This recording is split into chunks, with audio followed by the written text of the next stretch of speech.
क्या आप जानते हैं सांप और मोर को जन्नत से क्यों निकाला गया था?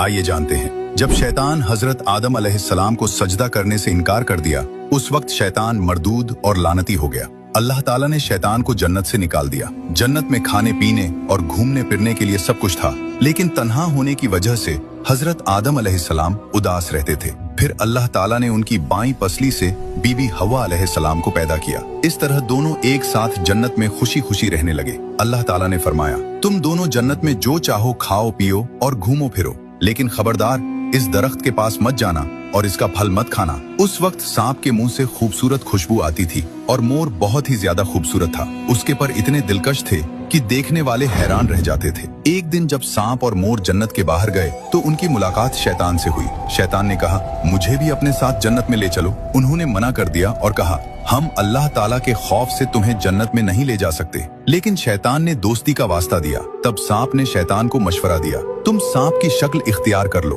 फिर मोर तुम्हें निगल लेगा और जन्नत के अंदर ले जाएगा। शैतान फौरन सांप की शक्ल में बदल गया और मोर ने उसे निगल लिया। इस तरह शैतान जन्नत में दाखिल हो गया। जन्नत में जाकर शैतान ने बीबी हवा को बहकाया और कहा, अल्लाह ने तुम्हें इस दरख्त का फल इसलिए मना किया है, कहीं तुम इसे खाकर फरिश्ता न बन जाओ और हमेशा जन्नत में न रहने लगो। बीबी हवा शैतान के बहकावे में आ गई और उस दरख्त का फल खा लिया। फिर उन्होंने हजरत आदम अलैहिस्सलाम को भी दे दिया। जैसे ही दोनों ने फल खाया, उनका जन्नती लिबास उतर गया। तब अल्लाह ताला ने फरमाया, क्या मैंने तुम दोनों को इस दरख्त के पास जाने और इसका फल खाने से मना नहीं किया था? फिर अल्लाह ताला ने हजरत आदम अलैहिस्सलाम और बीबी हवा को जन्नत से निकालकर जमीन पर भेज दिया। और क्योंकि मोर और सांप ने शैतान की मदद की थी, अल्लाह ताला ने सांप के मुंह की खुशबू छीनकर उसमें जहर भर दिया और उसके पांव भी खत्म कर दिए और मोर की खूबसूरती भी कम कर दी और दोनों को जन्नत से निकाल दिया।